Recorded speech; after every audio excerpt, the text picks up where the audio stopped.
तर माळेगावच्या यात्रेमध्ये आलाय हा सायबेरियन हस्की. तर याच्या ओनर कडून आपण माहिती घेऊ की आता डॉग कसा आहे आणि काय नाही. सर, या मेल बद्दल आम्हाला थोडीशी माहिती द्या आणि आपलं नाव सांगा, आपण कुठून आलात काही नाही. राहुल शिंदे, हा, कळम, धाराशिव. कळम धाराशिवून आलेला आहात.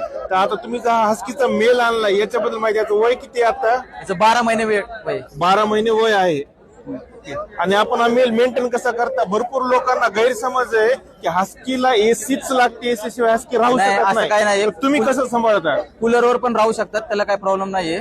एसी लागते असं काही नाही, नाही, नाही. बरं, याचं आता डाएट कसं, याला खायला कसं कसं देता, याला चांगलं सध्या सांभाळता? याला रॉयल कॅनन एक टाइमला हा. आणि एक टाइमला घरचं जेवण चालतो. आता ओरिजिनल हस्की ओळखायचा कसं, याच्याबद्दल आम्हाला थोडीशी माहिती द्या.